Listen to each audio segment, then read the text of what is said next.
안녕하세요. 아이들이 어려워하는 수학, 별표 치는 수학만 쏙쏙 골라 풀어주는 별표타파 별타쌤 박정입니다.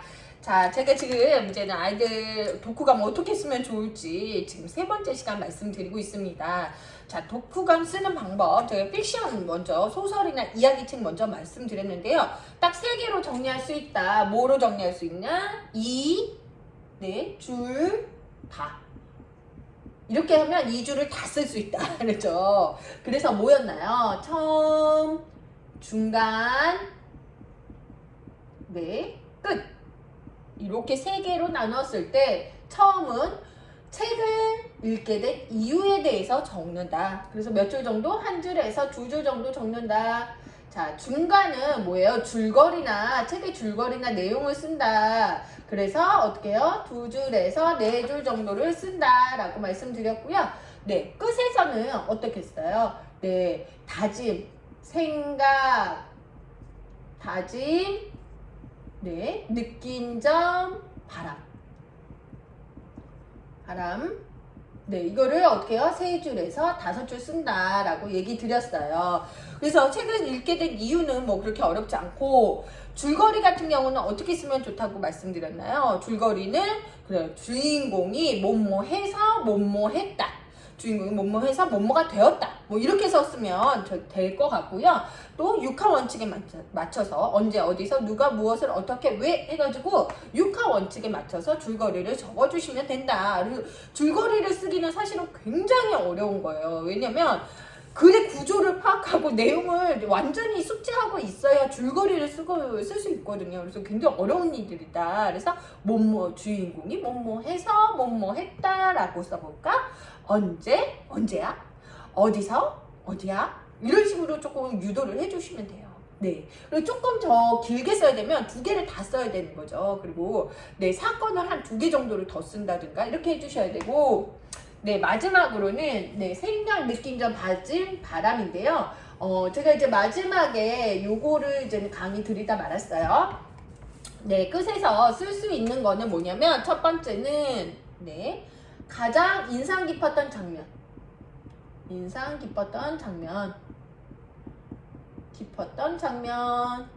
네, 그리고 두 번째는 질문과 답을 하는 거예요. 왜 뭐뭐했을까? 뭐뭐했기? 질문과 답을 하는 거. 뭐뭐했기 때문이다. 네, 그리고 세 번째는 나의 경험과 연결시키기. 경험과 연결하기. 네, 제가 독서록을 아직 강의는 안 했어요. 왜 안 했을까요? 네, 독후감을 잘 쓰면 독서록을 잘 쓸 수 있다고 제가 말씀을 드렸고요. 그리고 네, 독서록을 이렇게 독후감을 이렇게 마지막을 잘 쓰게 되잖아요. 이거를 응용해서 쓰는 게 바로 뭘까요? 독서록이에요. 독서록을 이거를 응용해서 쓰면 돼요. 뭐 중간도 써도 좋지만 이왕이면 독서록은 나의 마음을 기록을 하는 거거든요.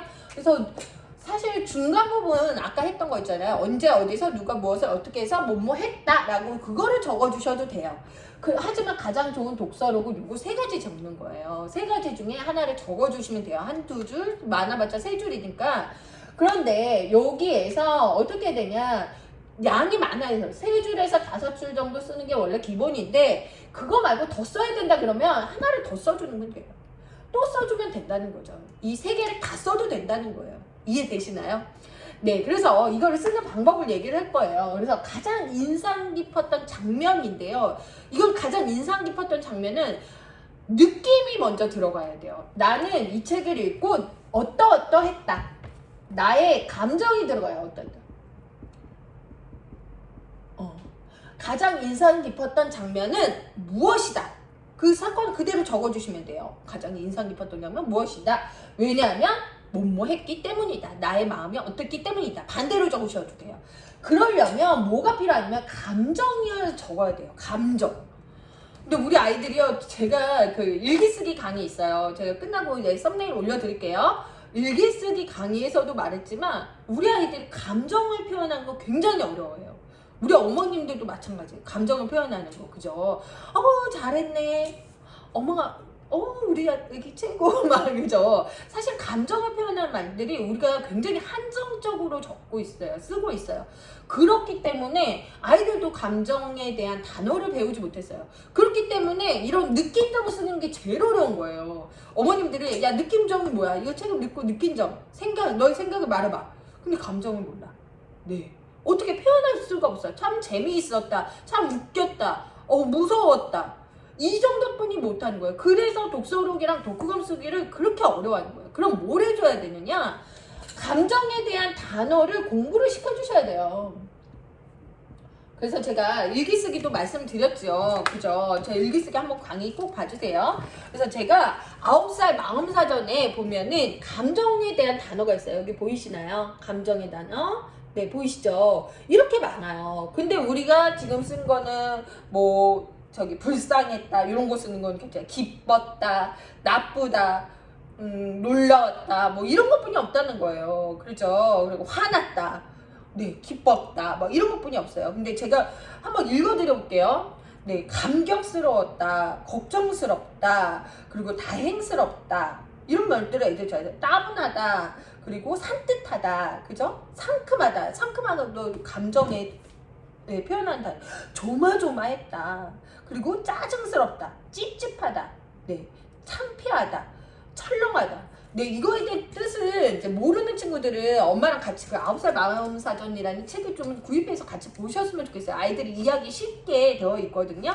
그래서 이런 것들을 후련하다, 훈훈하다, 흐뭇하다 이런 표현들을 알아야 돼요. 그래서 이거를 조금 벽에다 붙여주세요. 독서록 쓸 때, 독후감 쓸 때 이게 볼 수 있게 조금 해주셔요. 저는 독서록 앞에 요거를 붙여놨거든요. 감정사전을. 그럼 아이가 읽으면서 오늘의 이 책을 읽고 난 감정, 그럼 쓰기가 되게 쉬워지는 거예요. 예를 한번 들어볼게요. 하고 싶은 말은 많은데 왜 이렇게 시간이 빨리 가죠? 10분이 지나면 여러분들이 이게 재미없고 힘들어가지고 제가 이야기 10분에서 12분을 안 넘기려고 하거든요. 근데 하고 싶은 말이 너무 많아요. 네, 이거는 뭐냐면 무슨 장면이에요? 네, 이거 하늘을 이렇게 날면서 높은 건물 사이를 날아가지고 전기줄을 아슬아슬 비켜서 이렇게 하늘을 나는 장면이에요. 포근하고 따뜻한 구름빵을 먹고 네, 하늘을 날 수 있게 된 나와 동생이 서둘러서 출근하느라 아침을 못 먹은 아빠를 위해 빵을 전달하는 과정인데요. 네, 이렇게 높은 건물 사이를 날고 전기줄을 아슬아슬 비켜가면 느낌이 어떨까요? 이 중에서 뭐 있을까요? 저는 여기서 조마조마했어요. 그죠? 조마조마했어요. 이걸 쓰면 되게 좋을 것 같아요. 여러 가지 있지만 빵을 전달했을 때는 훈훈했다. 이런 것도 있었죠. 그죠? 이런 것도 있었고, 만약에 이 뒷장면이 나는 좋았어요. 인상 깊었던 장면이, 다들, 주고 나서, 어때요? 우리 하나씩 더 먹을까? 동생과 나는 구름빵을 또 먹었어요. 구름을 바라보며 먹는 구름빵은 정말 맛있습니다. 그래서 지붕 위에서 아이들 둘이서 나랑 동생이, 네, 이렇게 사이좋게 빵을 먹는 모습을 보면서, 어때요? 저는 훈훈했거든요. 훈훈했고 아빠한테 잘 갖다줘서 되게 평화로웠다. 그죠? 훈훈하다, 평화롭다. 되게 그런 장면들의 느낌을 아이가 쓸 수 있을 것 같아요. 그러면 제가 요거를 나는 가장 인상 깊었던 장면이 높은 건물 사이를 날아오르고 아슬아슬하게 전기줄을 비껴가는 장면이었다. 이 그림을 보고 이 장면을 읽고 나는 감정이 어떻게? 조마조마했다. 너무 훌륭한 거예요. 그죠? 네, 너무 훌륭했어요. 여기서 하나 더 주면은 나의 다짐 같은 걸 쓸 수 있는 거죠. 나도 한번 하늘을 멋지게 날아보고 싶다. 그죠? 그러면 두 번째 질문과 답. 하늘을 나는 느낌은 어떨까? 정말 이것도 감정이 필요해요. 정말 신날 것 같다. 신날 거는 약간 식상하면 어떨까요? 정말 후련할 것 같다. 마음이 후련할 것 같다. 이런 거를 감정사전에 쓸 수 있다는 거죠. 그죠? 벅차다 있어요. 정말 하늘을 날면 벅찰 것 같다. 이렇게 쓸 수 있다는 거예요. 그래서 이런 감정에 대한 사전들을 만든 거예요. 질문 또 어떻게? 와, 구름을 따서 만든 빵의 맛은 어떨까? 정말 폭신폭신 맛있을 것 같다. 빵의 맛이 어떨지 너무 궁금하다. 폭신폭신 맛있을 것 같다. 그냥 또 다짐 써주면 돼. 나의 다짐. 나도 엄마한테 구름빵 비슷한 빵을 만들어 보자고 졸라야겠다. 이렇게 쓰면 된다는 거죠. 어렵지 않죠. 그런 느낌을. 자, 마지막으로 나의 경험과 연결을 하는 거예요. 나의 경험. 나는 동생이랑 이 장면을 보고서 나는 동생이랑 사이좋게 지내지 못했는데 여기에 나온 주인공들을 보니까 어때요? 굉장히 사이좋게 지낸다. 나도 동생과 맛있는 빵을 나눠 먹고 싶다. 뭐 이런 식으로 다짐을 써도 되고요. 그죠? 나의 경험 또 뭐 있을까요? 연결하는 거. 우리 아빠도 너무 바쁘셔서 서둘러서 나가서 아침 식사를 못할 때가 많다. 나도 하늘을 날아서 다짐. 하늘을 날아서 바람. 아빠에게 맛있는 아침 식사를 갖다 주고 싶다. 이렇게 쓰면 된다는 거예요. 그죠? 그래서 어렵다면 되게 어렵지만 이렇게 세 가지를 한다면 어떨까요? 글쓰기가 어렵지 않다는 거예요. 그래서 오늘은 이게 독후감의 느낌 점 쓰기 마무리까지 말씀드렸어요. 세 가지를 다 써도 되고 두 가지를 써도 되고 한 가지를 쓰고 마지막은 뭘 써주면 좋다? 다짐. 네, 다짐을 써주시면 더 좋다. 다짐 또는 바람까지 마무리를 해주시면 좋다. 네, 그렇게 해서 마무리 드렸습니다. 자, 독후감 쓰기 제가 픽션으로 말씀드렸어요. 2줄 다 쓰는 방법. 2줄 다. 네, 말씀드렸는데요.